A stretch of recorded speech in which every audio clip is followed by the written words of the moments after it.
1887 New Hampshire. The Morgans adopted girls with no last names or voices. What if kindness was only a doorway into silence? In the winter of 1887, when the air over New Hampshire carried the smell of frozen soil and wood smoke, the Morgans appeared as one of the region's most respectable families. They were a husband and wife who spoke of duty and God, who carried themselves with the stiffness of old Puritan discipline. They were not wealthy, yet they owned a broad house with pale siding and a barn that seemed always locked. They smiled in church, donated to neighbors who fell on hard times, and whispered prayers with folded hands to anyone watching from the road. They seemed to embody the kind of humble virtue that communities treasured. And when orphan girls appeared at their door, brought by desperate parents or delivered through private arrangements, the Morgans welcomed them with warmth that seemed to be charity. People nodded with approval and said the couple was doing holy work. No one ever asked why the girls never returned. There was a quiet hunger beneath their masks, one that moved carefully and without rush. The Morgans carried the appearance of patience, but behind their eyes lived something cold and calculating. They knew how to make themselves seem trustworthy, how to arrange their gestures so that even the most suspicious neighbor would turn away satisfied. The evil in their hearts was not wild or uncontrolled. It was measured. It was methodical. They planned their acts as though they were carrying out experiments in a private laboratory of suffering. They wore their kindness like a cloak, stitched together from smiles and blessings, hiding something that most would not dare to imagine. Each girl who entered their home was presented to the world as saved. The Morgans would call her blessed, often holding her hand in front of visitors, stroking her hair as if she were a cherished child. Yet once the door closed, that tenderness evaporated into rules as sharp as iron bars. The girls were stripped not of their clothes, but of their identities. They were not daughters. They were property. The Morgans did not call them by their given names, but by titles or numbers that could be easily forgotten, replaced, or erased. In this system, no child mattered more than the other, and none carried any trace of a past that might connect them to the outside world. It was a method of cleansing in the Morgans' eyes, cleansing the weak of individuality, cleansing themselves of guilt, cleansing society of the children's burden. What made their cruelty terrifying was not noise or spectacle, but silence. The Morgans understood the value of secrecy. They knew that sound was the first betrayal. A scream could reach across fields. A cry could summon suspicion. So they trained silence into their house like farmers training animals. The girls were taught that sound was sin. Every punishment that followed a slip of the tongue made them more afraid to speak. Every small act of rebellion was crushed with reminders that obedience was survival. The neighbors never heard laughter from the house. They never heard music or chatter. They said the Morgans' girls were shy, or perhaps well-disciplined. No one wondered what it meant to bury voice beneath obedience. The barn was the heart of their secrecy. Its doors remained shut even in summer, when other farmers opened their own to let air and light sweep through. The wood was dark with age and smelled of tar where boards had been sealed. Locks clinked against rusting chains, and neighbors only saw it when Mr. Morgan led his horse out with slow, deliberate movements. He always returned quickly, sliding the bolts into place. Some believed he was simply private, guarding tools or food stores. Others imagined he kept family heirlooms hidden there. But those who lived nearest the Morgans claimed they sometimes saw shadows move behind the boards when no lantern burned inside. The girls were never seen walking near it, never seen carrying tools or hay as children often did on farms. Instead, they looked away from it with a fear that seemed trained into their bones. To step into the Morgans' home was to be deceived by order. Every chair aligned, every Bible placed, every photograph arranged to show a life of virtue. Yet beneath that arrangement was a ritual of control. Every visitor was guided to the same room, kept from wandering the halls. Meals were presented with grace and prayers spoken with intensity. But the girls remained absent or silent at the table, never interrupting, never expressing. This restraint seemed impressive to some who visited, who praised the Morgans for raising such polite children. But to the few who looked closer, the girls' eyes betrayed something darker, a hollow absence, as though their gaze carried no spark of childhood, only the careful calculation of avoiding mistakes. The Morgans' power rested not in strength, but in patience. They never rushed their cruelty. They never acted from rage. Instead, they moved like a pair of surgeons, steady hands cutting away what they deemed unnecessary.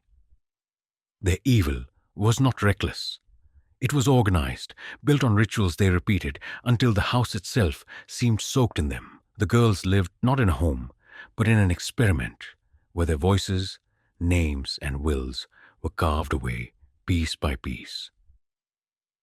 And as long as the Morgans appeared holy to the world outside, no one imagined that behind the locked barn doors and shuttered windows lay a system designed not to nurture children, but to erase them.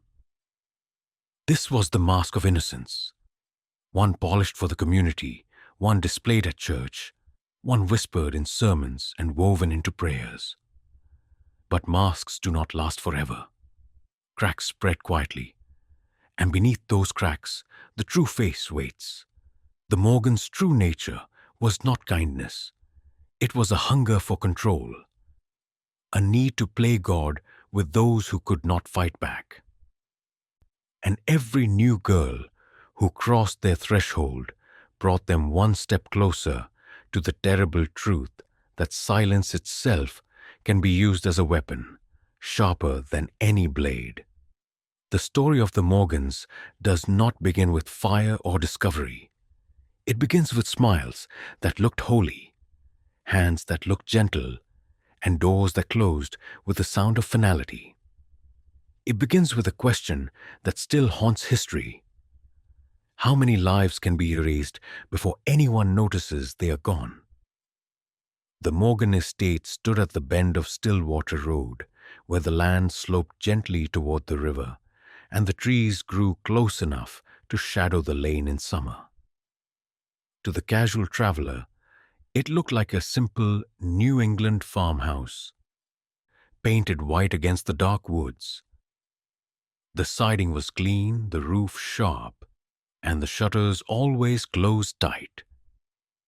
A black iron gate marked the entrance, heavier than most farm families would ever bother with, and beside it rose a small family chapel, its wooden cross crooked but still upright.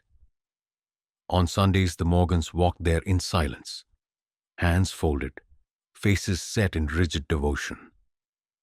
From the outside, it seemed like a place of prayer, a house wrapped in order and faith. But those who lived nearby knew to look closer. They saw details that did not belong, details that unsettled the mind if one let them linger too long. The windows on the upper floor were nailed shut, not just locked, but nailed. The wood sealed into place with strips of iron hammered along the frames. When asked, Mr. Morgan claimed It was for safety, to keep the girls from climbing where they might fall. Yet no one had ever seen a child lean from those windows. No laughter drifted out. No curtains stirred with playful movement. At night, neighbors swore they sometimes saw faint glows behind the shutters, candles that burned long after the lamps of decent homes had gone dark. The silence that followed was even stranger. Even in the still countryside, a house with children should have carried sound. Footsteps bickering, a cry or a song. From the Morgan home, there was nothing but the muted groan of wood shifting in the wind, as if the house itself was breathing against its chains. The chapel was another puzzle. Families in the area often kept Bibles. Some had crosses in their parlors, but no one built a chapel unless they wanted to separate worship from ordinary life. The Morgans used theirs obsessively. They were seen walking to it at dusk, Mrs. Morgan leading the way in her grey shawl, her husband carrying a lantern. The girls sometimes followed in a line, their heads bowed so low that even their faces seemed erased. Neighbors who caught sight of this procession often turned away, uneasy, but explained it later as discipline, or perhaps unusual piety. What none of them could know was that the chapel was not a sanctuary but a stage. Its walls absorbed not prayer, but ritual, not comfort, but punishment, dressed as devotion. The air inside carried the smell of soot and candle wax, clinging to the skin long after one left. The orchard behind the house seemed too lush for its soil, producing fruit that was sweeter and more plentiful than anyone could explain. Visitors were sometimes offered baskets, told that God had blessed their land. But children who passed by the orchard fence felt dread instead of hunger. They whispered that the trees seemed to lean inward, their branches entwined like arms, clutching each other in fear. Some said they saw strange carvings cut into the bark, symbols that looked like crude numbers or crooked crosses. When asked, Mrs. Morgan laughed softly and said the children were imagining things, that marks in wood were only the scratches of weather. Yet the orchard kept growing, season after season, as though nourished by something deeper than water or soil. The house itself bore signs of control. Every nail driven, every hinge tightened, every door thick enough to withstand force. The locks on the barn were only part of it. Inside, every hallway was narrow, every door closed. Visitors were guided only through the parlor and the dining room, never allowed beyond. The parlor smelled faintly of vinegar, though the Morgans claimed it was only from cleaning. The dining room table was long, but no one recalled hearing the sound of more than two voices praying over it. The girls were never seated with guests. If they appeared, it was only briefly, standing silent in the doorway, their eyes cast down, their hands folded in front of them. Some visitors described them as shy, others as angelic in their quiet obedience. But in truth, the silence was not born of shyness or piety. It was the silence of training. Silence pressed into them until it lived in their bones. The neighbors whispered, though never loudly. They said the girls never waved back. They said the windows breathed faint light like watchful eyes. They said the orchard fruit was too sweet and the chapel too hungry for use. Yet suspicion never bloomed into accusation. In rural communities, people mind their own, and the Morgans had mastered the art of blending in. They gave small offerings to the church, helped carry firewood for elderly neighbors, nodded with solemn dignity at funerals. They kept their secrets behind a wall of respectability, a wall that no one dared to test. To walk past the Morgan estate was to feel the weight of stillness pressing down. Travelers sometimes hurried their horses without knowing why. Children crossed themselves or whispered prayers. The house looked clean, but the air around it felt heavier, as though layered with invisible dust that clung to lungs and spirit. Innocence was the mask, painted white across siding and chapel walls. Behind it was something methodical, something that lived in silence and grew fat on secrecy. And though the neighbors whispered, no one yet understood that what they were sensing was not superstition or paranoia. It was the faint bleed of a truth too dangerous to speak aloud. A truth that would one day break open and show that the surface piece of the Morgan's world was only paint covering rot. In the Morgan household, the first thing taken from a girl was not her clothes, nor her freedom of movement, but her name. When the door shut behind her, whatever she had been called by her parents, or by the orphanage, ceased to exist. It was spoken once in the parlor, as a courtesy to the Morgans, then sealed away forever. In its place, she was handed a small wooden token, a coin-shaped disc roughly cut, with a number burned into it by the iron tip of Mr. Morgan's tool. The number was not explained, only pressed into her hand, and then hung around her neck on a rough string.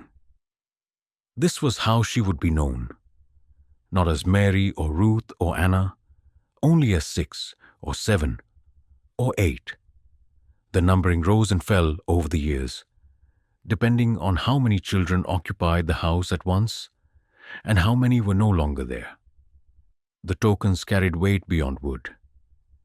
They became the girls' identities, a cruel form of simplification. To wear one was to be told that a soul could be reduced to a digit. It was easier for the Morgans to control numbers than names.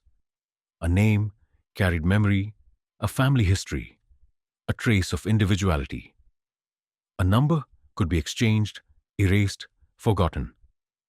If one girl vanished, her number could be burned again and tied around another neck.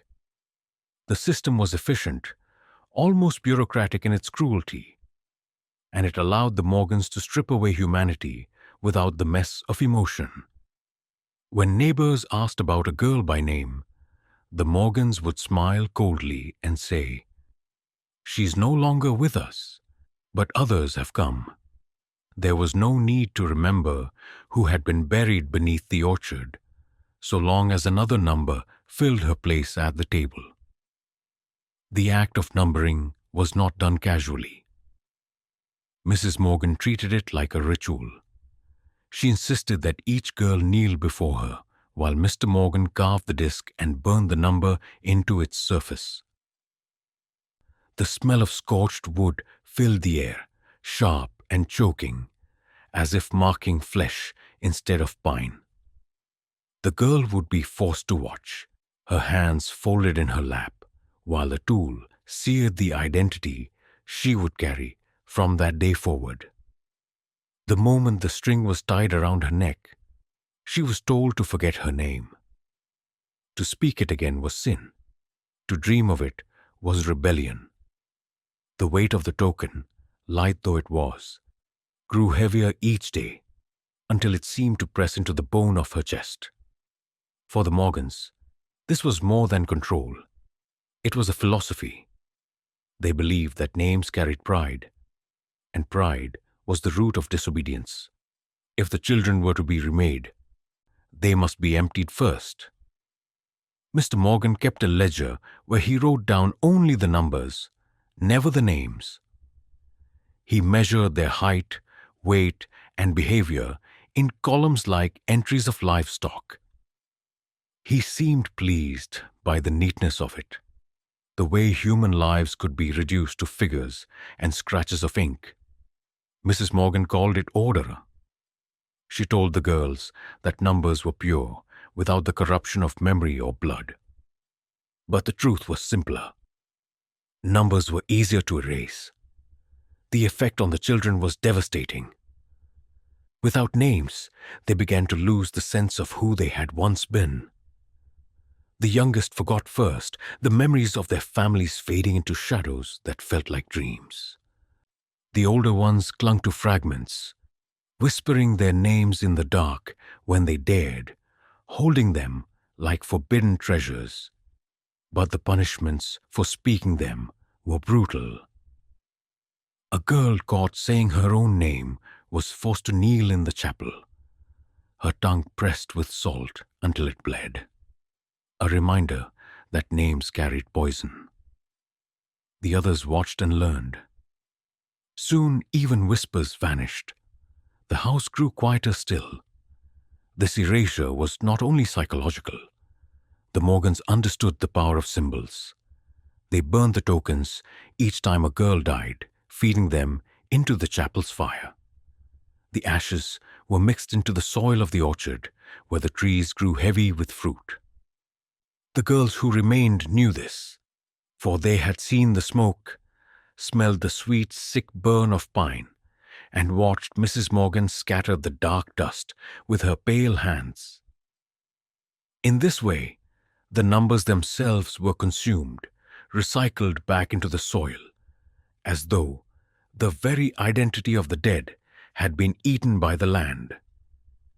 It was a form of harvest, not of crops, but of existence, where nothing of a girl remained except the nourishment she provided to the orchard and to the Morgan's system of control. What made this ritual most disturbing was how normal it seemed to outsiders.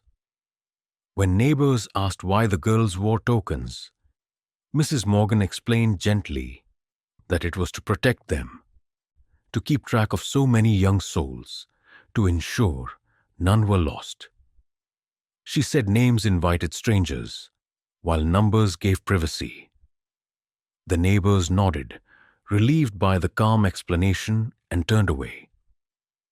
They did not ask why no two girls ever seemed to carry the same number for long. They did not notice the way the children's eyes dulled, as though staring into themselves for a name that no longer lived there. In the silence of the Morgan household, numbers replaced voices, and order replaced identity. The girls became interchangeable, like notes in a hymn stripped of meaning. And though some resisted, holding on to their memories in secret, most were eventually broken. They walked through the halls as numbers, bowed their heads as numbers, and finally disappeared as numbers. The Morgans had perfected a system that not only punished disobedience, but erased the very thought of self. It was not enough to kill a body. They sought to kill the memory of a life, to ensure that no trace of individuality would ever challenge their ritual of silence. And so, the tokens hung from necks like tiny gravestones, marking children who still breathed but no longer truly lived. The house on Stillwater Road had become a place where names were not lost by accident, but stolen with purpose. Each new girl brought into the fold was stripped of her past the moment the wooden disc touched her skin. And each time a token was burned in the chapel fire, the Morgan system grew stronger, feeding not only the orchard, but the illusion of order they worshipped. Behind those nailed windows and locked doors, a generation of children were turned into ghosts long before they were laid into the earth. The Morgans' power did not rest only in numbers or locked windows. Their true dominion came from silence. In their home, sound itself was treated as a trespass, a violation of the order they worshipped. From the first moment a girl entered their world, she was taught that her voice was dangerous. To speak was to sin, to cry was to rebel, and to laugh was to summon punishment that cut deeper than any whip. The Morgans crafted this belief, not through words, but through rituals designed to wound memory and body alike, until silence was no longer just obedience, but survival. The so-called cleansing rite was their invention, a ceremony meant to brand the mouth as untrustworthy. Each girl was led into the chapel, forced to kneel before the altar, and handed a small clay cup filled with ash and vinegar. The mixture was bitter and burned like fire. Mr. Morgan would dip a wooden spoon into it and press it hard against the child's tongue, grinding until the grains of soot and acid cut small tears in the flesh. He told them the taste was holy, that it washed away the filth of worldly voices. Mrs. Morgan would then whisper a prayer, not to comfort, but to remind the child that her mouth belonged to them now, not to herself. The rite ended with the girl spitting blood into a cloth, which Mrs. Morgan folded and kept, as though collecting proof that the ritual had taken root. This was not a one-time act, but repeated sacrament. Each time a girl dared to speak above a whisper, she was dragged back to the chapel for another cleansing. The pain taught them quickly. Soon words became poison in their own minds, and silence turned into a shield. To hear another child punished was enough to reinforce the lesson. The sound of gagging, the muffled cough, the smell of vinegar that lingered in the hall. This became warnings carved into memory. The ritual was not just about discipline. It was about reshaping thought, bending will until the very idea of speaking one's truth felt impossible. In the halls of the Morgan house, this silence spread like a disease. Footsteps were light, doors opened slowly, and no one dared to hum or sing. Even breathing felt measured, as though lungs might betray them. The girls moved like shadows, each one aware that the smallest slip could bring the sting of vinegar and ash. When meals were served, they ate without sound. When they prayed, they mouthed words without letting them leave their throats. Even crying was smothered into sleeves, swallowed before it could rise. The house became a place where silence was not absence, but presence, heavy and suffocating, filling every corner like smoke. The Morgans cherished this silence. To them, it was proof of control, a living reminder that they had remade the girls into obedient vessels. Mr. Morgan kept notes in his ledger, recording not only behavior, but moments of silence kept under duress. He measured how long a girl could endure without speaking, as though tracking endurance in a cruel experiment. Mrs. Morgan, in turn, told herself that quiet was purity, that children who did not speak were closer to angels, stripped of human corruption. Their belief twisted faith into something unrecognizable, turning silence into sacrament and cruelty into holy practice. Over time, the silence itself became a weapon against the girls' sense of self. Without words, they could not share comfort. Without voices, they could not pass warnings. Each lived inside her own prison of quiet, unable to build bonds strong enough to resist. Even the act of remembering became harder. As names faded, stories dulled, and thoughts remained locked inside with no way to breathe. Silence gnawed at them, hollowing them out, leaving shells that walked and obeyed but carried little of the spark they once had. It was not just control. It was erasure by absence.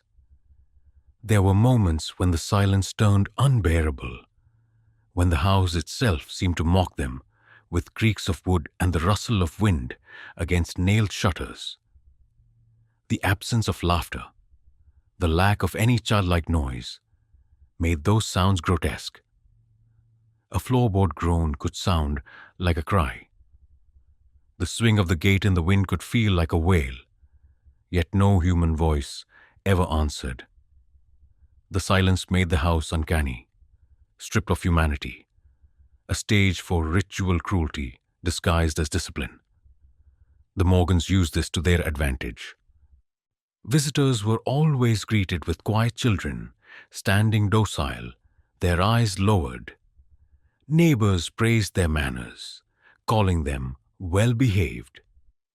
The Morgans would smile humbly, accepting such praise, while the girls behind them held their tongues not out of politeness, but out of fear. No one outside the house suspected that the silence was carved into them through pain, that each bowed head was a survival tactic. What seemed angelic to outsiders was in truth a choir of fear, orchestrated by the Morgans with precision. As the years passed, the ritual of silence became more than practice. It became tradition, cemented in the walls of the house, in the orchard soil, in the very rhythm of the family's days. The Morgans came to see it as their true work, their legacy. They had not simply taken in orphans, they had remade them, reshaped them into beings who carried silence like chains inside their bodies. Each girl who crossed their threshold was given the same lesson. Sound is sin, silence is salvation. And so the hallways filled not with childish voices, but with a quiet more terrifying than screams. A quiet that seemed endless, as though the house itself had swallowed the children whole. It was in this quiet that the Morgans thrived, believing themselves to be creators of order, but silence, once planted, grows like rot, unseen until the day it breaks the surface. And in the Morgan home, silence was not simply the absence of voice. It was the echo of something deeper, a warning of what was to come, a reminder that voices erased are never truly gone. They linger, waiting, pressing against the walls of history until they find their way back into the world. The science in Mr. Morgan's hands was a blade with no shine. He had studied anatomy in a city he never named, taking night classes in rooms that smelled of resin and dust, learning the language of joints and tendons the way some men learned hymns. In the house on Stillwater Road, he rebuilt that learning into a private craft. He told himself order required tools. He told himself mercy required measurement. He made devices not to heal, but to count how much a child could endure and still stand up when called. He kept a ledger on the desk in the barn, pages ruled by neat lines, each girl marked only by number, each trial given a title as calm as a farm chore. He did not roar or curse. He moved with a steady patience that looked almost kind, until one saw what his patience was for. He wanted numbers more than he wanted faces. He wanted proof that pain could be shaped like wood, shaved down to inches and minutes and breaths. The barn became his chapel. Its walls did not carry scripture, but held instruments lined with precision, each tool cared for as though sacred. There was the narrow cage of dowels that turned with a key, closing in small clicks so that shoulders drew in and knees touched and then kept touching, the space shrinking one notch at a time. He called it the pen, a name that carried no malice in his mind, only practicality. Next to it stood a chair bolted to the floor, fitted with a backboard that recorded heartbeats through a thin wire, the tremor traced on paper by a needle that scratched its path. He watched the line go fast, then slow, then flat to a quiet slope when the child fainted. And he wrote down the second when the drop began. Each number became an entry, as neat as the notes of a farmer measuring his crop. There were harnesses that crossed the chest and thighs with straps, joined by pulleys he had filed by hand. He would raise a weight until a tendon pulled enough to tremble, then hold it there and count. He told himself this was not punishment, but study, a way to make the girls obedient without shouting. He said good order needed data, and he smiled when the numbers lined up like soldiers. Other devices filled the barn like a laboratory that worshipped not life but endurance. He built a breath clock, a box with sliding weights that lowered a lid by grains, teaching stillness while the face below stared at a slot of light. He built a drip board with a tin cup over a cot, the fall of water landing on the same spot of the forehead to mark seconds through the night, and he timed how quickly a will would fray when sleep fled. He filled small glass vials with spit, tears, and the salt of sweat, labeling them with dates and the weather, trying to see if suffering changed with the season. He measured hunger by asking the girls to lift a spoon filled to the brim with sugar water and hold it level without shaking. The spill was weighed, and the weight went into the ledger under a column named steadiness. He believed a person could be turned into a chart if someone patient enough held the pencil. He believed fear could be made clean by numbers. In this belief, his face softened, and that softness was worse than rage, because it meant he did not see cruelty at all. He saw a problem and a fix. He made a heat board from bottles filled with sand warmed near the stove, and he slid them beneath the child's back in even steps from cool to warm, watching for the first flinch, the first push of heels against wood, recording the degree by the count of breath. He set up a wheel with pegs that chimed soft notes when turned, and if the child made a sound, the wheel paused and the cleansing rite returned. In time, the notes became a test the girls feared more than the cane, because a single small sound could call the cup. He hung a narrow frame called the brace, where a child knelt with hands flat on a shelf at shoulder level, and he placed a tiny bell on each palm. Any shake woke the bell. Any bell called the ledger. He made a mercy lever that had to be held down to keep a shutter from closing over a dim lamp. When hands tired, darkness fell, and with it came the dull pressure of the pen, the pulleys, the drip. It taught the body to trade strain for the safety of light, hour by hour, choice by forced choice, until nothing felt like choice anymore. He taught Mrs. Morgan to help, and she did with firm hands and a clean apron, telling herself the girls would be better if they learned to be still. She believed stillness was virtue. He believed stillness was data. Together, they turned virtue and data into a net that caught every breath. He kept a calendar of trials with gentle names: steadiness, quiet test, patience gate, orchard watch. Orchard watch meant the child stood among the trees with a token and whispered a number when the wind moved.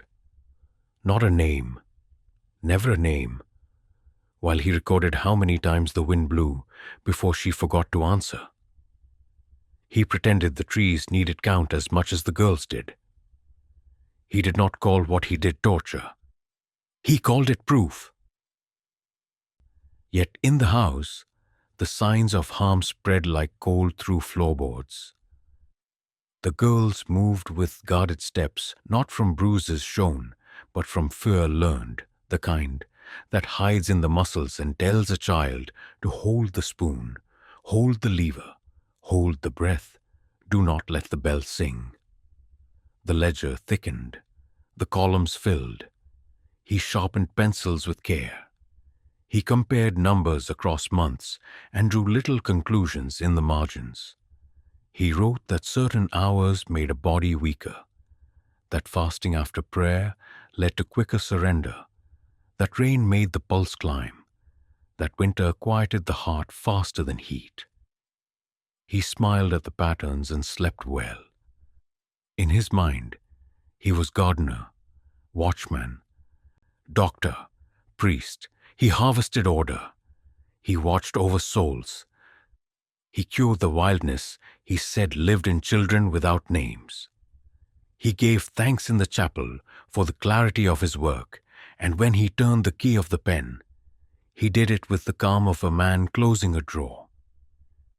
He would have said love was the reason if anyone had asked, because love to him was not warm.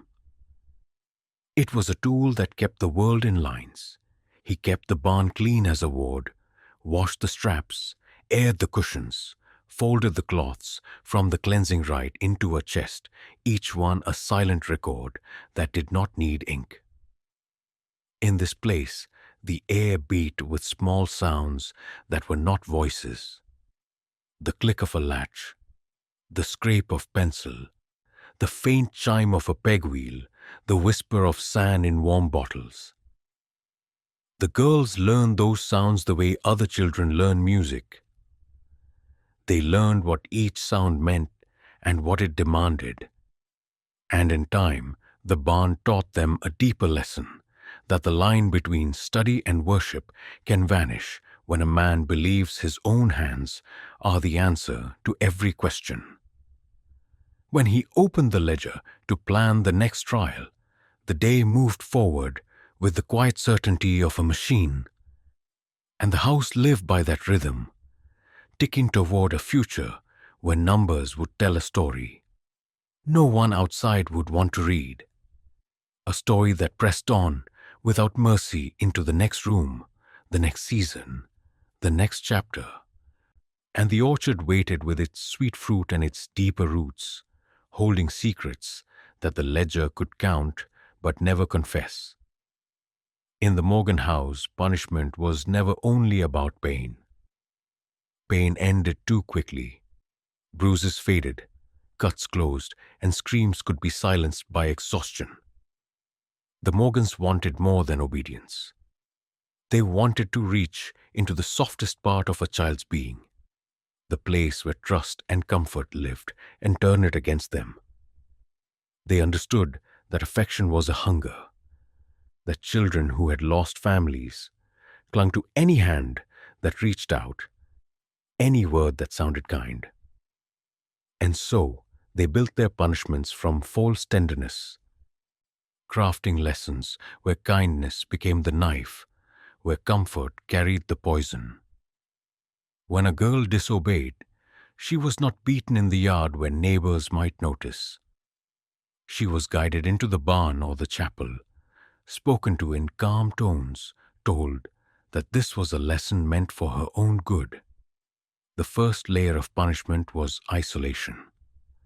The Morgans had built narrow chambers into the walls of the barn. Boxes no larger than a coffin stood upright, their insides lined with wood polished smooth by hands and shoulders pressed against them. A small music box was fixed above each chamber, wound tight and left to play over and over, the same melody circling endlessly. The tune was simple, a lullaby played at a crawling pace, sweet at first, but soon unbearable. Inside the box, there was no space to sit, no space to rest, only the song that became a cage of its own. Hours bled into days, and when the door finally opened, the girl stepped out broken, the tune now living in her head like a parasite.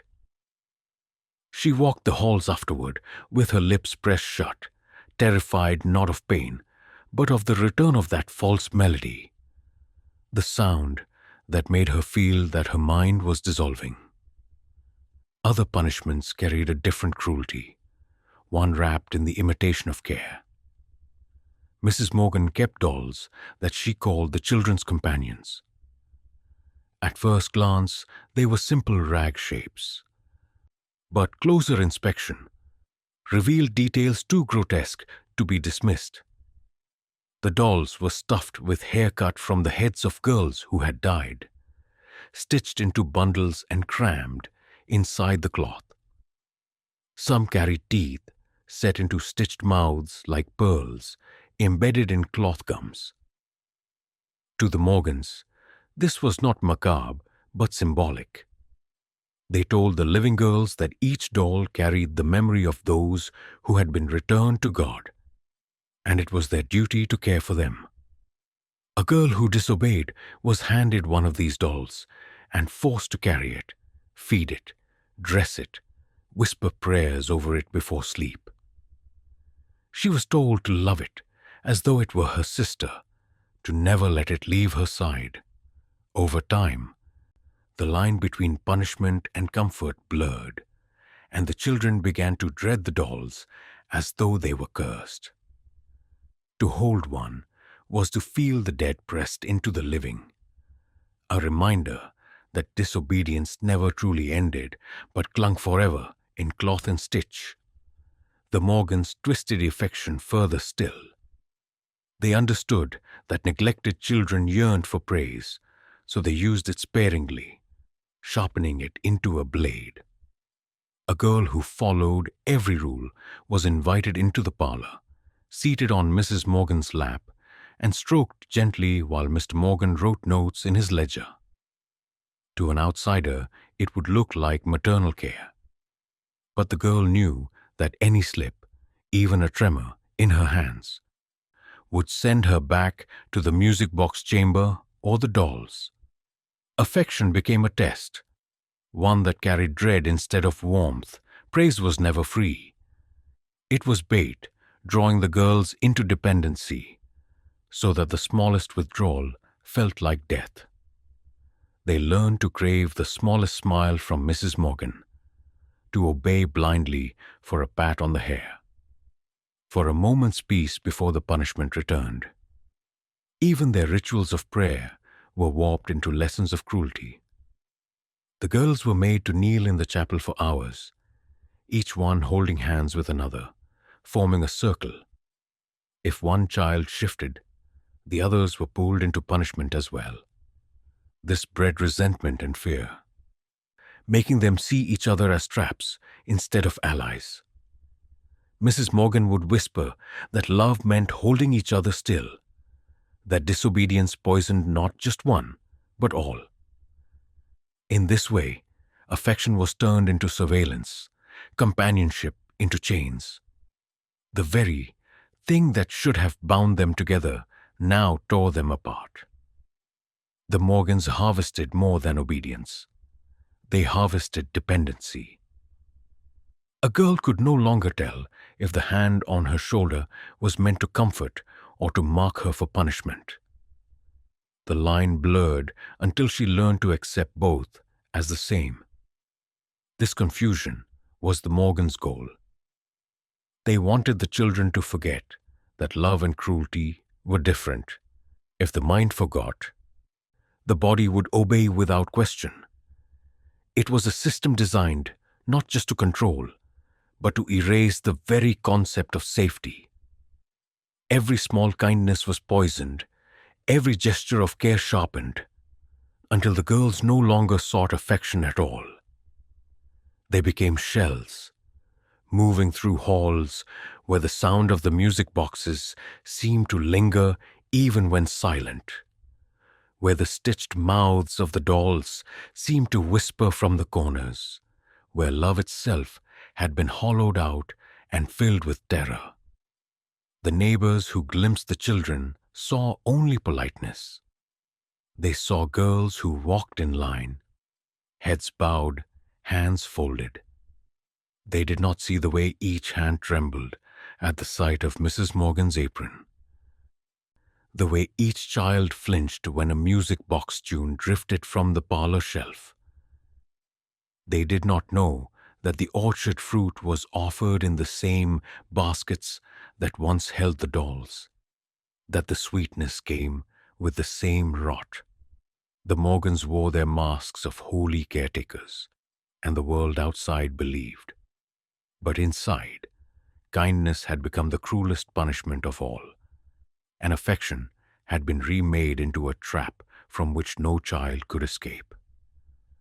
And so the lessons deepened, the rituals grew sharper, and the house on Stillwater Road became not just a place of silence and numbers, but a place where love itself was murdered and reanimated as something unholy. Every gesture, every touch, every lullaby carried within it the stench of cruelty dressed as devotion. It was a harvest not of crops or faith, but of affection itself, stripped of its warmth and twisted into chains. And with each harvest, the girls were pulled further from the world of the living, made to walk through halls where even the thought of love was enough to bring fear. The chapel on the Morgan property stood like a relic that had been forgotten by time.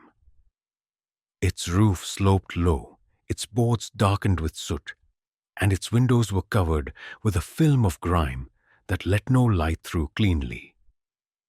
To neighbors, it looked like devotion, a private space where a godly family could pray in quiet.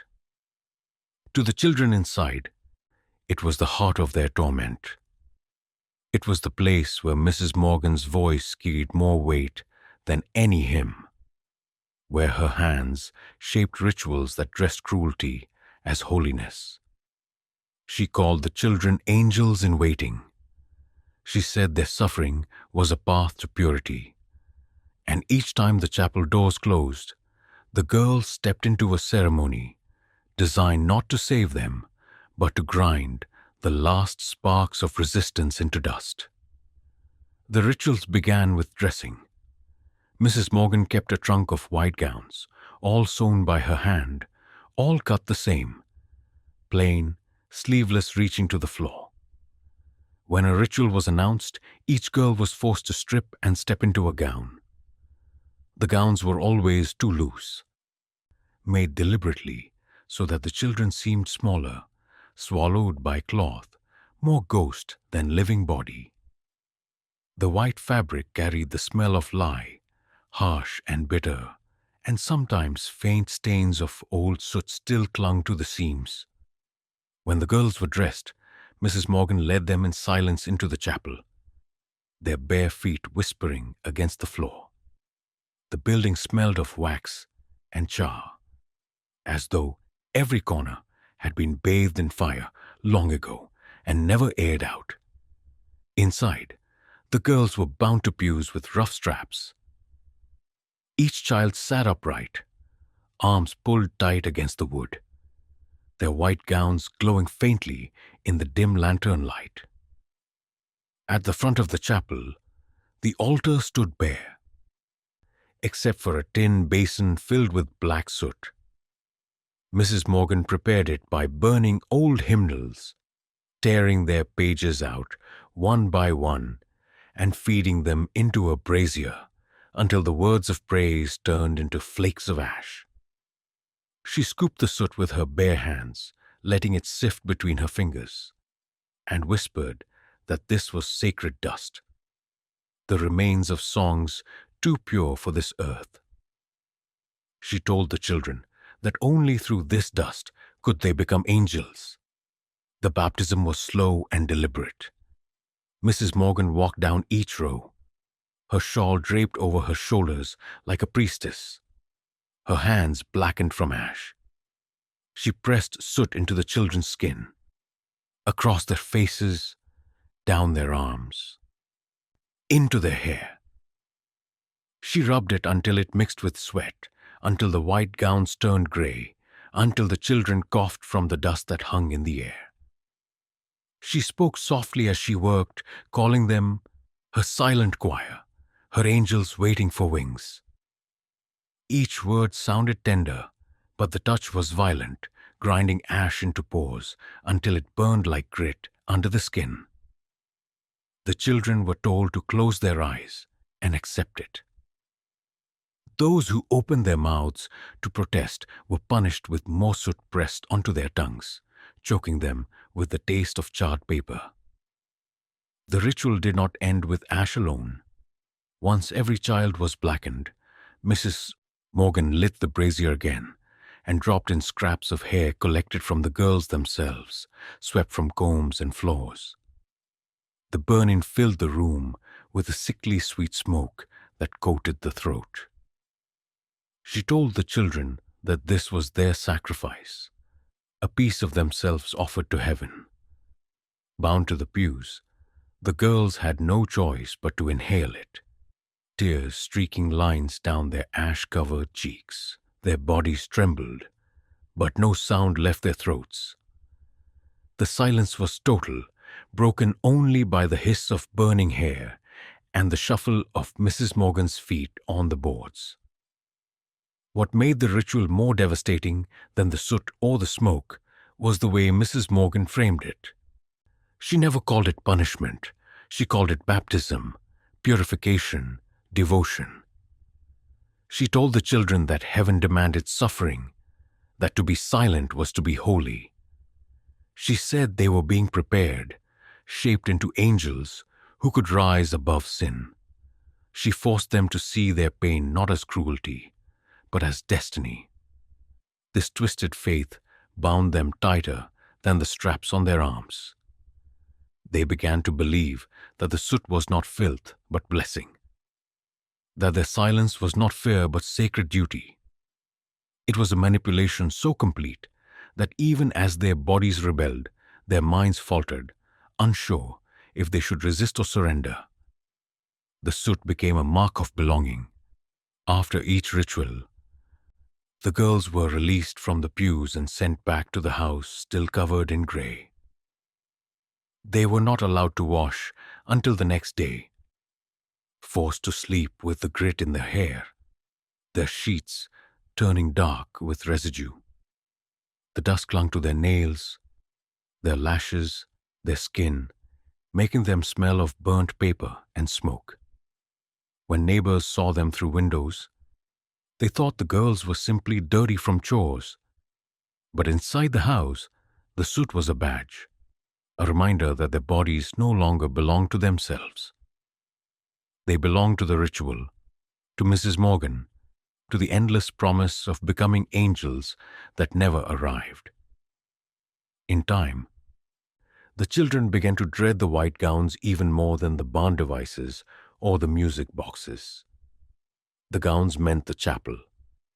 The chapel meant the soot, and the soot meant another step toward losing the self.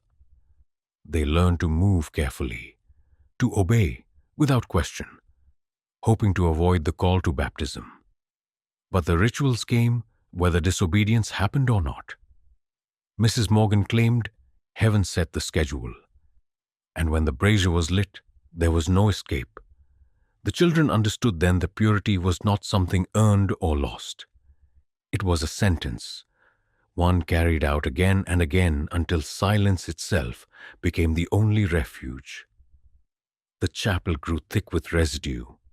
Ash collected in corners, clung to rafters, coated the pews in a thin grey layer that never left, no matter how much Mrs. Morgan wiped. It seeped into the wood, into the gowns, into the lungs of the girls who breathed it until they wheezed in sleep. The building became less a place of worship than a tomb where living children were prepared for burial long before their deaths.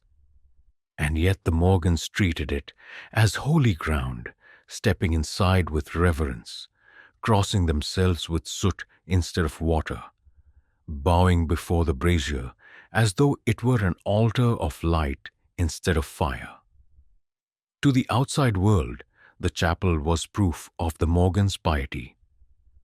To those inside, it was proof that love could be weaponized, that faith could be stripped of hope and turned into chains.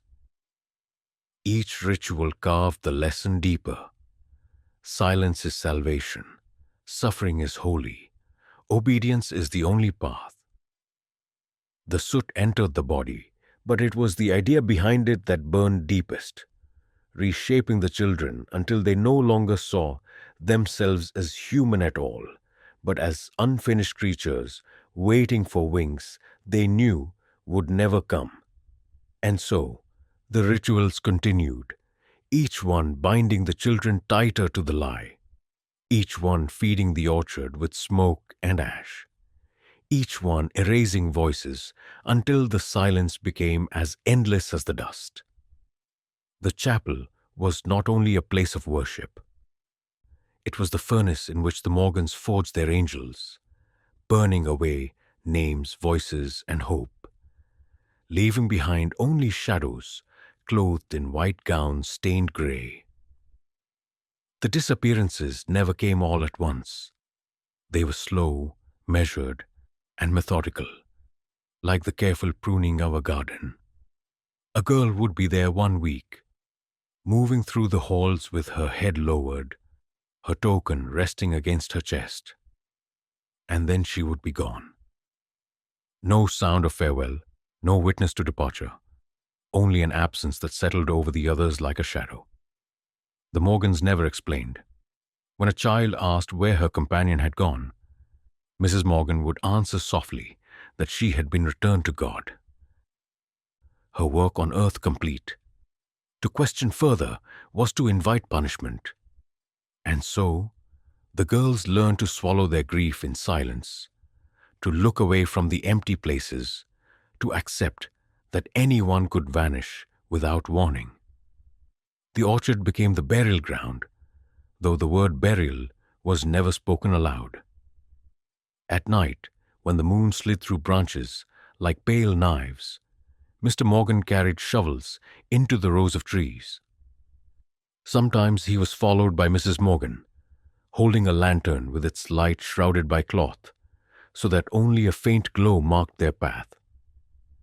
The ground was broken quietly, the soil overturned without ceremony. The graves were shallow, not out of haste, but out of design, for the Morgans wanted the trees to feed. They planted saplings atop the bodies, their roots drinking from the flesh below. Each new tree was marked not with a name, but with the numbered token of the child, hammered into the trunk with a single nail. It was their form of remembrance, a digit etched into wood, a life reduced to nourishment for fruit. By spring, the orchard was thick with blossoms, white and soft as though mocking the death that nourished them. Visitors remarked on the sweetness of the fruit, marveling that the soil on Stillwater Road seemed blessed. They accepted baskets from Mrs. Morgan with grateful smiles, never knowing that each apple carried the taste of bone, blood, and ash folded into its flesh. To the outside world, the orchard was abundance. To the children within the house, it was a graveyard that grew taller with each season. They avoided its rows, fearing the whisper of branches that seemed to carry the voices of the missing. Some swore that at night, when the wind moved, the trees moaned like children, pressing their mouths against wood. The method of disappearance was not always the same, but the outcome never changed. Some girls weakened after long punishments, their bodies thin from hunger, their eyes hollow from lack of sleep. Others collapsed in the chapel during a baptism of soot, their lungs unable to endure the smoke. When this happened, the Morgans did not wail or panic. They treated the death as an expected turn in their ritual, a step along the path. The body was washed, stripped of its token, and carried to the orchard. Mrs. Morgan spoke prayers that sounded more like orders than comfort, and Mr. Morgan dug until the earth gave way. There were no coffins, no markers beyond the nail in the trunk. The orchard itself became the monument, a living facade that masked decay beneath. What made the process most chilling was the calm. The Morgans never acted in haste, never showed fear of discovery. They believed themselves righteous, caretakers of souls. To them, each disappearance was not murder but release, the completion of a cycle they had crafted with precision. They spoke of the orchard as though it were holy ground, a place where angels took root. They told the remaining girls that their sisters were not lost, only transformed, living now in the fruit they must tend and harvest. This lie cut deeper than any whip. To eat from the orchard was to be forced to consume the dead, to take into one's body the very proof of erasure. The children obeyed, choking on each bite, their stomachs turning even as Mrs. Morgan praised them for honoring the fallen. Over the years, the orchard grew unnaturally strong. The trees flourished in soil that should have been rocky, their branches heavy with apples that glowed red even in weak light. Neighbors who visited said the fruit was sweeter than any they had ever tasted, richer than the crops of surrounding farms. They asked Mr. Morgan his secret, and he answered with a smile that it was prayer and discipline.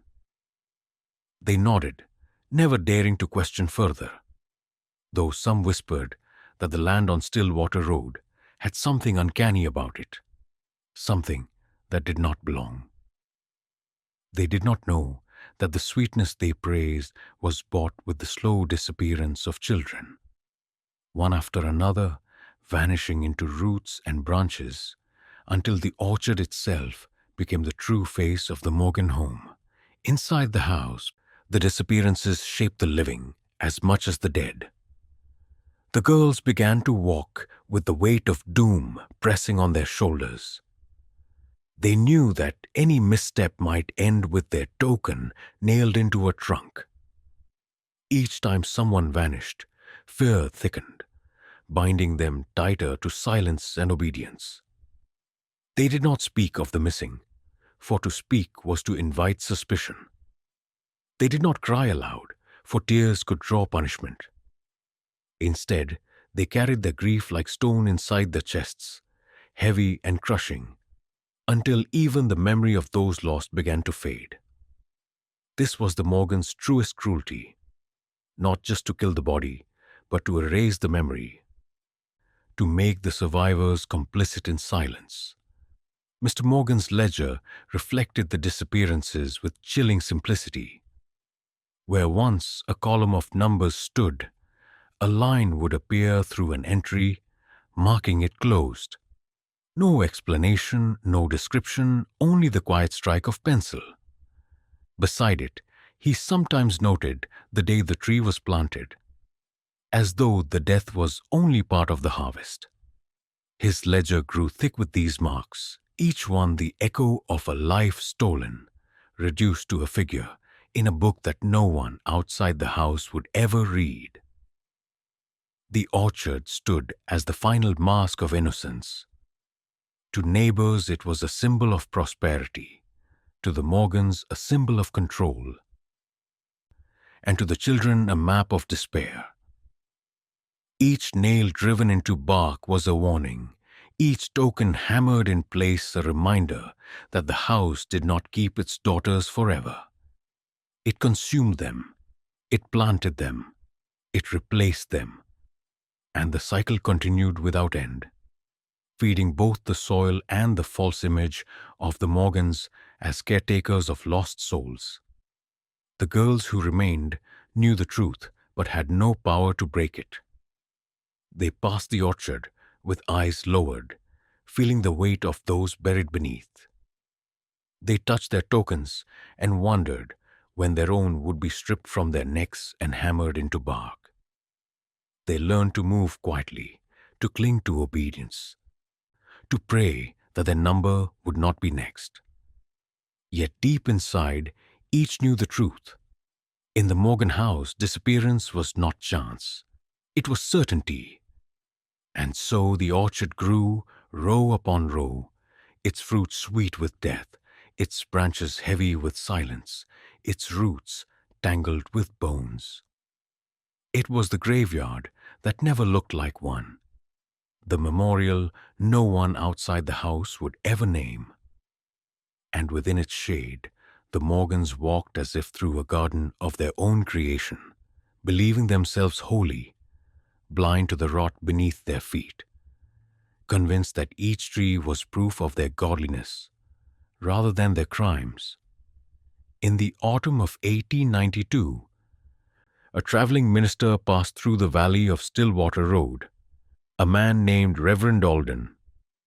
He was not wealthy, nor widely known, only a circuit preacher who moved from town to town with a worn Bible and a notebook where he recorded his thoughts. He stayed in barns, in guest rooms, wherever he was welcomed, offering sermons in exchange for food and shelter. When he came to the Morgans' home, he found a family eager to display their piety. They invited him to their chapel, offered him a chair at their table, and spoke of their devotion to the children they sheltered. To most visitors, this would have been enough. But Alden had eyes sharpened by years of watching people hide behind Scripture. He noticed what others ignored. At the table, the girls did not eat with the adults. They sat along the wall, their hands folded, their eyes down. Their silence was praised by the Morgans as good manners, but Alden saw the tremor in their fingers, the way their shoulders curled inward, as though bracing against unseen blows. He watched Mrs. Morgan stroke one child's hair with a gentleness that felt rehearsed, and in the girl's eyes he saw not warmth but fear. When he asked the girl her name, she touched the token at her chest instead of answering. The Morgans explained it away with smiles, saying they had given the children numbers for their protection, to keep them anonymous in a dangerous world. Alden nodded politely, but he wrote a single word in his notebook later that night. Erased. The bruises were harder to overlook. One child carried them across her arms, faint yellow, fading to green, the kind that came not from play, but from grip and restraint. Another had a mark along her temple, too high for a fall, too sharp for accident. When Alden asked about them, Mr. Morgan spoke of the dangers of children climbing fences, of chores that led to scrapes. His voice was calm, his face steady, but the explanations carried no life. They were recited, polished, repeated too easily. Alden listened without reply, but in his heart the questions grew. It was the orchard, though, that sealed his suspicion. He walked the rows in the late afternoon. The branches bent heavy with fruit. The ground was damp, though it had not rained in weeks. The trunks bore nails with tokens hammered into them, strange marks that the Morgans said were charms of blessing. Alden ran his fingers over one of them and felt the crude shape of a number burned into its surface. He asked what the symbols meant, and Mrs. Morgan told him they were reminders of gratitude, that each tree marked the memory of a child who had been saved. Her words were smooth, but her eyes carried a glint of command, as though daring him to challenge the story. Alden did not answer her. He looked down at the soil, dark and too rich for this land, and felt a weight in his chest that would not lift. That evening, as he prepared to leave, he heard the faintest sound when he walked past the barn. It was not a voice, not even a cry, but the scrape of something moving against wood. He paused, but Mr. Morgan appeared almost at once, locking the door with casual swiftness, and offered him a cold smile. The minister said nothing, but the sound echoed in his mind long after. He knew enough of human sorrow to recognize what it meant. Reverend Alden left the Morgans the next morning, thanking them for their hospitality. They watched him go, confident that their mask had held. Yet Alden carried with him a suspicion he could not silence. He wrote about it in his diary that night, beneath the flicker of a candle in another farmhouse miles away. His entry was brief, but its weight was clear. He described the children without names, the silence that felt unnatural, the orchard too lush, the tokens nailed to trees. He did not write the word murder, nor accuse the Morgans outright, but he wrote that something unholy lived behind their doors, something that wore the skin of faith while feeding on innocence. He ended with a single line. If the truth ever rises here, it will not come from their voices, for their voices are gone. That diary survived long after Alden's own life faded. His suspicions were never voiced publicly, never carried into the open while he lived. Perhaps he feared disbelief, or perhaps he believed no one would act without proof. But his words remained, fragile on yellowed pages, a record of the unease he could not ignore.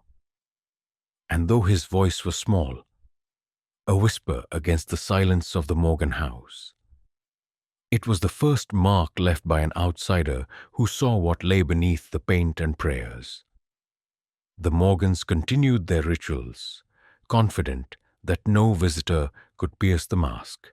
But beneath the orchard soil, the truth waited, pressing upward through roots and blossoms, patient as rot. And though the minister had left with only suspicion, his words lingered, ready to surface when the world was finally willing to look. In the winter of 1894, the Morgan house met its end not by discovery or confession, but by fire. It began on a night when the snow fell in sharp flakes, the air dry and brittle, the kind of cold that made wood split and lamps burn uneven. Neighbors to the north saw the first glow through the trees, a red shimmer rising from the roofline, and within minutes the glow swelled into flame. By the time they gathered on Stillwater Road, the house was already choking on smoke, the fire moving with the hunger of something long delayed. The flames licked at shutters nailed shut, spread across white siding that blackened and peeled, and clawed through the roof until it collapsed inward with a roar. What unsettled the witnesses most was not the fire itself, but the silence inside. No one screamed. No cries broke from the windows. The house seemed to burn empty, as though its inhabitants had either fled or accepted their fate without struggle. Some swore they saw shadows pass across the windows before the glass shattered, figures that did not wave for help, only stood still as the fire swallowed them. The Morgans were never seen alive again. Whether they perished in the blaze or escaped into the dark, no one could say. But the fire consumed the house with such completeness that only a shell of stone foundation remained, scorched and brittle, like the bones of a body long dead. The neighbors whispered later that the fire was not accident, but judgment. They spoke of the orchard, its trees standing untouched while the house collapsed. The flames did not leap to the branches, though the wind carried sparks in every direction. Instead, the orchard stood in eerie calm, its fruit hanging heavy even in the dead of winter. The apples blackened by frost, but still clinging to the boughs like swollen eyes. As the house groaned and fell inward, the orchard seemed to watch in silence, a witness that refused to be consumed. Some said it was blessed. Others cursed, but all agreed. The orchard looked wrong to a life for soil that should have frozen solid beneath the snow. The silence of the fire lingered long after. When neighbors gathered at the ruins, they searched for bodies but found only fragments too small to identify. No skeletons intact, no remains to bury, only ash and charred beams. It was as though the fire had eaten not only wood but flesh, leaving nothing that could be claimed as proof of life or death. The absence disturbed them more than discovery would have. To bury the Morgans would have been closure. To bury nothing was to live with the possibility that they still walked somewhere, faceless in the world, carrying their rituals with them. The children were spoken of only in hushed tones, their names unknown, their numbers forgotten. They had vanished into silence long before the fire, and the fire only sealed the inertia. The orchard, however, remained, and its presence became a wound that would not close. Even in the weeks after the fire, when the snow deepened and the ruins sank beneath drifts, the trees stood upright, their branches bent with fruit that never seemed to rot. The apples turned dark, skin cracking, but they clung to the branches as though waiting to be picked. No one dared take them. The neighbors said the fruit belonged to the dead, that to eat it would be to swallow the silence that had lived inside the Morgan house. They passed the orchard with their eyes lowered, quickening their steps, as though the trees might reach for them. Children crossed themselves. Adults muttered prayers. The land had been scarred, but the orchard still thrived, and that thriving felt like an accusation. In time, the ruins of the house were cleared away, but no one rebuilt. The foundation crumbled into moss, and the stones scattered into the soil. The orchard remained the only monument. Its rows too symmetrical, its roots too deep. Travelers who passed down Stillwater Road in later years were told that a family once lived there, but the details faded into rumor. Some said the Morgans were saints, others that they were demons. But no one could deny that the orchard bore fruit sweeter than any other land in the valley. For decades, its apples grew fat and bright, but always they were left to fall and rot, untouched, as though eating them would mean partaking in a crime that history itself refused to name. The fire should have ended the story, but instead it sealed it. The silence of that night became legend, passed from mouth to mouth with unease. The Morgans were remembered not for their faces or their words, but for the absence of both. A house that burned without screams, an orchard that stood untouched, fruit rotting black in the snow. It was not a conclusion, but a pause, the kind that lingers before the next sound, before the truth tries to rise. And in that pause, the land of Stillwater Road carried the weight of what had been hidden behind white siding and nailed windows. A weight that would not vanish with flame. A weight that pressed on into the next chapter of silence. Decades after the fire, the Morgans became less than a memory. Their names spoken only in whispers. Their house reduced to rumor. Their orchard left standing like a scar on the land. The world moved forward, new families settled, and the story of the children without names slipped into silence. But silence, like ash, does not vanish. It settles into corners, into records, into the thin paper of archives where time waits for discovery. It was in the county offices, in a back room that smelled of mildew and dust, that the first cracks in silence began to show. In the 1920s, when clerks cleared out ledgers from the last century, they found a box mislabeled with property deeds. Inside were books, heavy and leather-bound, their edges blackened with smoke, but their pages still legible. They were not deeds, nor sermons, but the records of Mr. Morgan. Each book was filled with lines of ink, precise and steady, as though written by a man who never rushed, who believed his words mattered more than any witness. The ledgers carried no names, only numbers, each entry beginning with a digit, followed by notes that drained the humanity from the child it represented. They were not records of life, but of control, lists of experiments, punishments, and outcomes written with the coldness of a farmer cataloguing livestock. The first entries were simple: weight, height, age estimated, behavior, restless, behavior, obedient, but the lines grew darker as the pages turned. He recorded trials as though they were sacred rites. He described the cleansing of the tongue with ash and vinegar, marking how long it took before the child cried, how many hours until speech faltered. He wrote of the pen cage, noting at what point joints swelled, at what point fainting occurred. The words were clinical, but behind them bled a hunger for order, a belief that cruelty became holy if written in careful hand. Each girl was reduced to a pattern of endurance, her life measured in minutes of suffering, her existence boiled down to numbers on paper. The ledgers did not stop at punishment.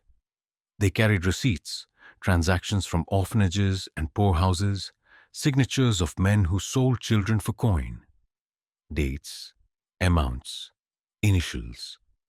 Mr. Byes, Morgan wrote them all down, not to hide them, but to preserve them, as though proud of the system he had built. In his mind, the children were not stolen, but acquired, their silence bought and documented with the same neatness as a farm purchase. Mrs. Morgan's hand appeared in the margins, her script smaller, noting the rituals of the chapel. She wrote of white gowns prepared, of hymnals burned into ash, of soot pressed into skin until the girls looked like angels blackened by fire. She called it ritual cleansing.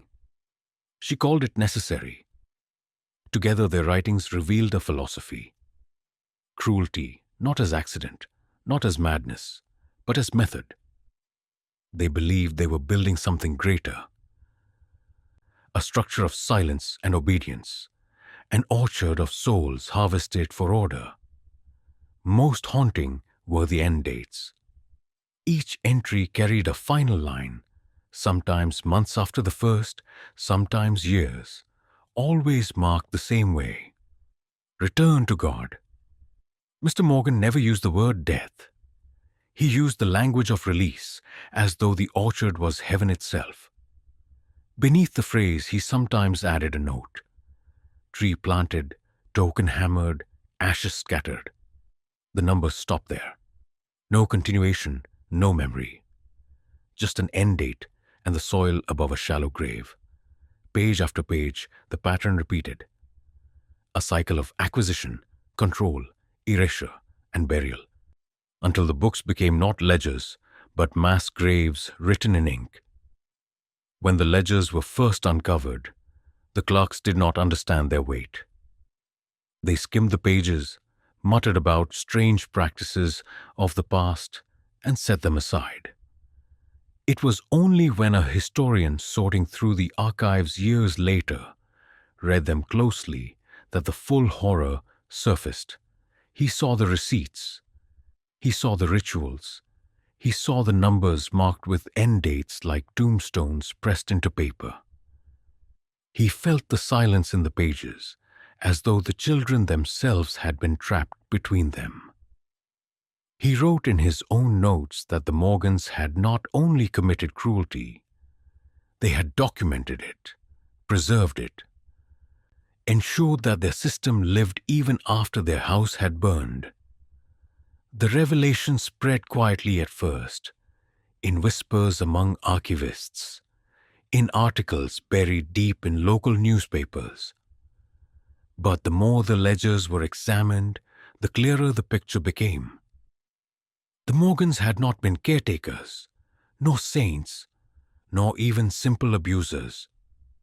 They had been engineers of silence, architects of ritualized cruelty, building a structure so complete that the children themselves could not speak against it. The orchard was not legend. It was fact, recorded in ledgers where every tree had a child beneath it. Every token hammered into bark had an entry that ended with "Return to God." The impact was immediate and unsettling. The land of Stillwater Road, long abandoned, became a place of unease again. People who had lived their lives ignoring the orchard now avoided it with purpose, whispering that the trees held more than fruit, that the ground still breathed with the weight of what had been buried there. The ledgers made the silence undeniable. No longer could the community pretend they had not known. No longer could they hide behind ignorance. The Morgans' confessions had been written all along, hidden in plain sight, sealed in boxes, waiting for time to open them. But the cruelest truth was this: the ledgers did not carry regret. There was no confession in the human sense, no plea for forgiveness, no sign that the Morgans saw themselves as monsters. They wrote with the calm certainty of people who believed they were right. The books were not apologies. They were monuments, testaments to a system the Morgans believed holy. And in this way, their evil outlived them, pressed into paper, waiting for the world to read. When the ledgers were finally displayed in a county exhibit, visitors stood in silence before the pages. They read the numbers, the dates, the rituals, the receipts. They saw how each child's life ended in ink before it ended in soil. And in that silence, they felt the weight of voices erased, the echo of children without names whose only memorial was a ledger line and a tree that still grew in poisoned soil. The fire had destroyed the house, but it had not destroyed the truth. The truth had been sealed by the Morgans themselves, written with their own hands.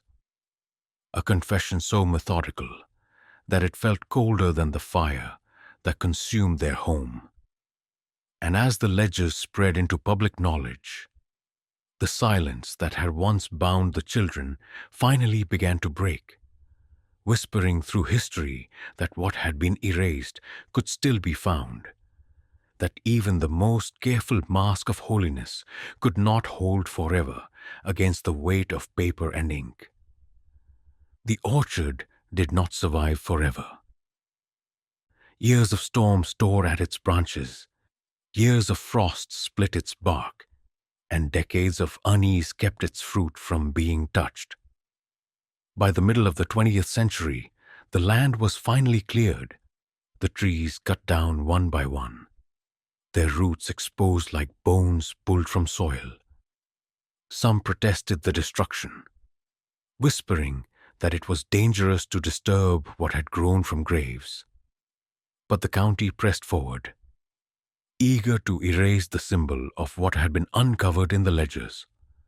Where the orchard once stood, a memorial rose instead, a circle of stones set into the ground, each one engraved with nothing more than a number. No names, for no names were left to give. The memorial was simple, stripped of flourish, but its silence spoke louder than any sermon. It was a place where absence itself had become the monument.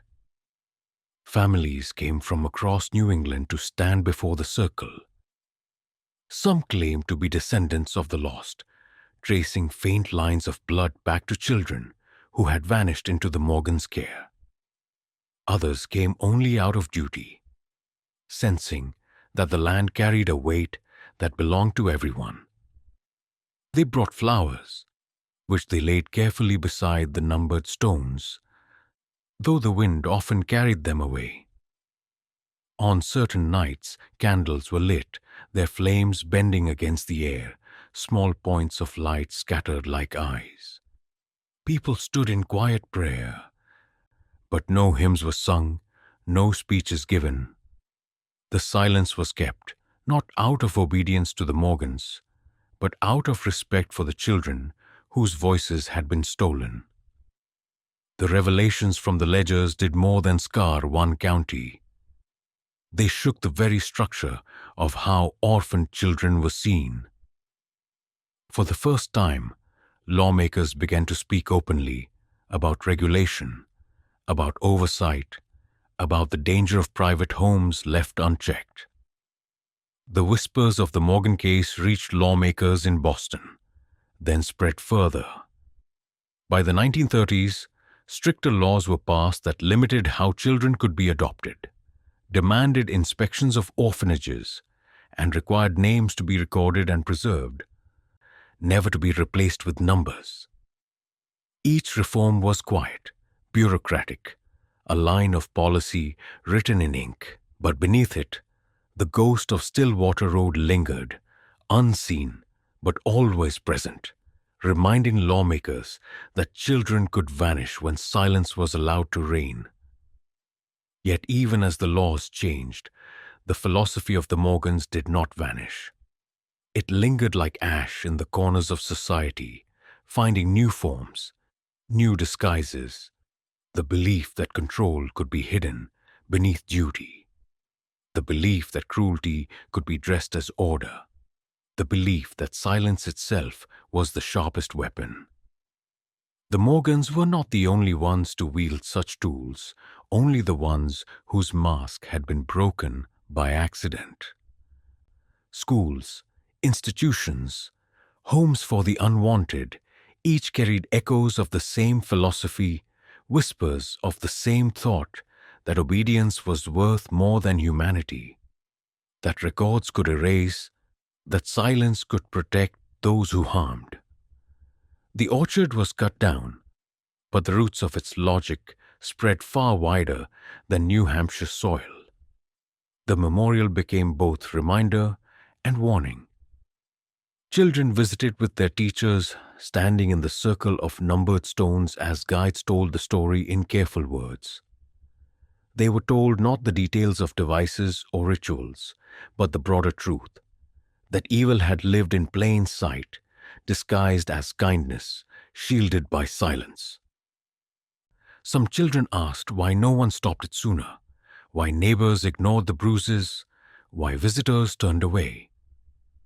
The answer was always the same, because silence is not only enforced by fear, but also by comfort, by the relief of looking away.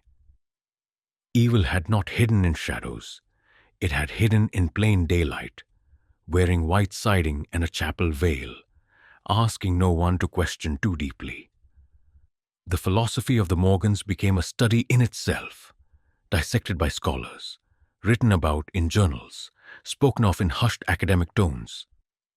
Some argued they were insane, others that they were products of a cruel time.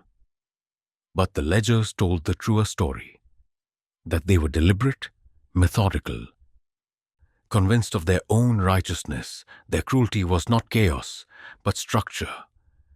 And that structure was what made their evil so enduring, so difficult to name, so easy to ignore, until it was too late. As decades passed, the land grew quiet again. Grass covered the stones of the memorial, weeds pushed through the cracks, and only on anniversaries did crowds gather to remember. The rest of the year the field stood empty, as if silence had returned to claim it once more. But silence now carried a different weight. It was no longer obedience to the Morgans, but a reflection of absence that could never be filled. The orchard was gone, the house was gone, the children were gone. Only silence remained, and silence itself became the story. In the end, the legacy of the Morgans was not the orchard, nor the house, nor even the ledgers. It was the demonstration of how evil operates. Not with noise, but with calm, not with chaos, but with ritual, not with rage, but with silence. The Morgans showed how cruelty can hide beneath duty, how violence can wear the mask of care, how erasure can be disguised as order.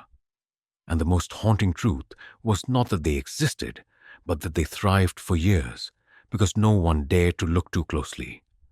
The memorial stands today as both a warning and a mirror, It asks not only what happened, but how it was allowed.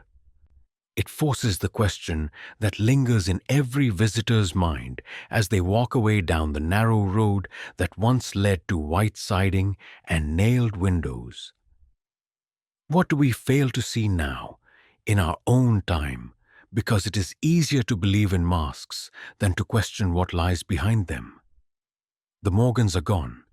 Their orchard is gone. Their house is gone. But the silence they built still waits, still lingers, still threatens. And so, the story ends not with closure, but with a call. What do you think? Could this happen again?